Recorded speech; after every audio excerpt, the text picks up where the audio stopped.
Welcome back to my film and TV channel. You're all staying safe and well. We've got a nice family film today that you may have took your kids to it 20 odd years ago, or your grandkids, or yes, so all those sort of connotations with this one. In fact, you might be taking your kids to it because you watched the original. Yes, we've got a remake, and of course, who does remakes? Well, probably Disney, isn't it? Yes, so we're looking at a science fiction comedy. An interesting pick of, an interesting choice. There's certainly some older classics could still be remade, but yes, I think they've seen pound signs and dollar signs with this one. This is directed by Dean Fleischer Camp. Of course, Lilo and Stitch we're talking about, isn't it? A live action animated remake. Yes, this came out when I had my video DVD shop back in the early 2000s. Of course, I think this would have been one of the first ones on DVD at the time. They stopped doing VHS around 2002, or it was harder to get hold of at that stage. So yeah, I think it did reasonably well in the shop. I can't remember too much. I had my shop till 2007, so yeah, I just can't remember offhand how it did, but I'm sure it did very, very well. And of course, this is a live-action animated remake of it, with some elements also based on that film's animated sequel films and TV shows. Yeah, so there's little bits robbed from different places as well. This stars Maya Loa in her film debut as Lilo, or Lilo. I said Lilo before, it's a Lilo, I think we call it, don't we? Pilikai, with the original Lilo and Stitch writer-director Chris Sanders reprising his voice role as Stitch. Yeah, must have had a sore throat doing that. Also stars Sydney Elizabeth Agudong, Hannah Waddingham, Billy Magnuson, Zach Galifianakis, Courtney B. Vance, and original cast members Tia Carrera, Amy Hill, and Jason Scott.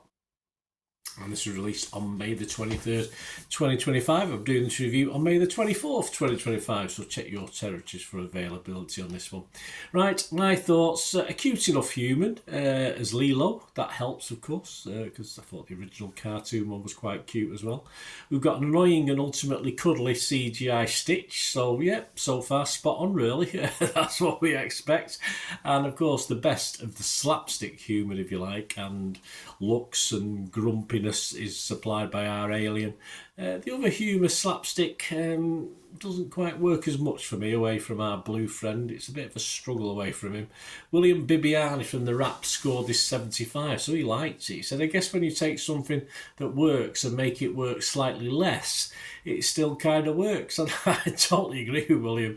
He's pretty much spot on with this, though there has to be doubts as to the suitability, I thought, of this for an upgrade. It's the first Disney one I've been slightly confused by as to why, apart from the obvious financial reasons, then again, that's probably good enough, isn't it, for Walt's boys to bring this out. So, as I say, when you talk of things like The Lion King and Snow White and all these things that have already been redone. Have you had a Dumbo yet? Have we had a Dumbo? Right, I've had a live action one, haven't we? Was it? Yeah, I think we did, didn't we? I lose track notes of all these. Helen O'Hara from Empire magazine scored this 60. So, yeah, not overly convinced. She said, Fleischer Camp brings a light touch and a good human cast to this reverently faithful effort, but it's never as clear and bright as its source material. It's certainly not as bright, that's for sure. And Jessie Hassinger, The Guardian, was a bit harsher with the score, but she did sum up my sort of general conclusions, although she only gave it a 20, which I think was a bit harsh. I think she was having a bad day, Jessie. She said, all told, there's hardly a single smile in Lilo and Stitch. 25 not generated through the stolen valour of the earlier screenplay, and hardly a poignant moment that's not admirably raw in the G-rated version. She didn't like it, Jessie. I mean, I think it's been, as I said, a bit harsh. For me, this is the first remake that I generally didn't see the point of. It's probably the first remake I didn't probably enjoy as much as, virtually all the others. And of course, some may not have seen the original, which means that might be a good watch. But there's nothing really to recommend this for me over the 2002 version, which scored a 7.3 on Internet Movie Database. Now, this isn't far behind, so if you're only going to watch one, I suppose, stick to the live action one. The but, and here's a big one, is that Stitch and to a lesser extent Lilo are so good at pairing, it's hard not to like this version despite all its faults and money grabbing abilities. Simple as that. Rotten Tomatoes, they sort of liked it. 79 fresh, but a big chunk of rotten, 31. Overall, about 72%. The website says, recapturing the adorable charm of the original, if not quite matching its rambunctious sense of imagination, Lilo and Stitch emerges out of the crate as one of the better live-action remakes of a Disney classic. Well, I have to disagree with that. I think it's one of the worst, but hey, that's me. Well down my list. Metacritic, though, not as impressed. The Metacritic critics, 15 were positive, 12 were mixed, but 7 were negative. So the mixed and negative were in the majority. Only got 53 out of 100. Rotten Tomato users love it, though. That's all that matters, really, doesn't it? If Joe Public likes it, 93% positivity.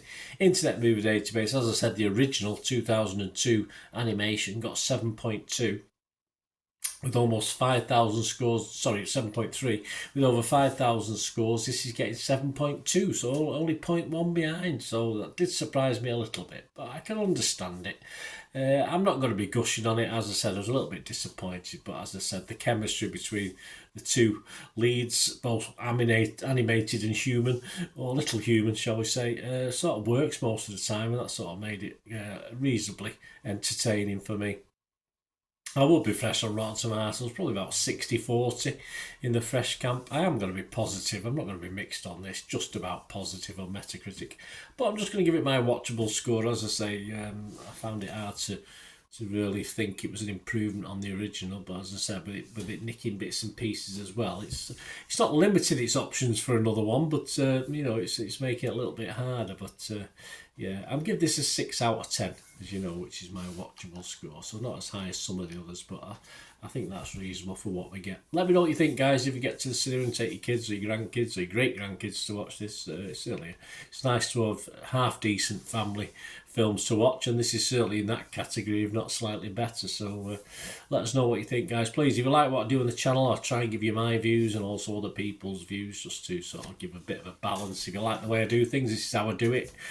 Some people question why I give other people's opinions. It's just my style. It's just what I do, and I like to get other people's views and bounce it off what I think. So if you like what I try and do, guys, I want to support the channel. There are ways of doing it simply by subscribing. There are other ways as well, and all I ever ask, if you want to try and help me out and support me in the future going forward, please stay watching and listening. Please to help me out, guys. If you watch the ads, if the ads on this YouTube ads, that helps in a very little way, but it all helps. It all, watch the pennies and pounds look after themselves, they say, don't they? Or the pennies or the 10p's look after themselves. But if you watch the ads or follow the links on the ads as well, that's always a nice way to support the channel. If you sort of hang on for it, I've done that. I watched other people's and followed the ads, just something I fancied, which does happen from time to time.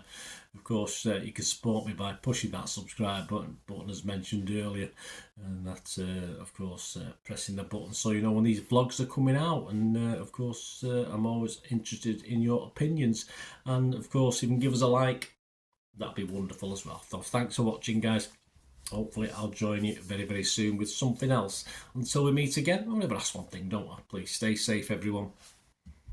Bye for now.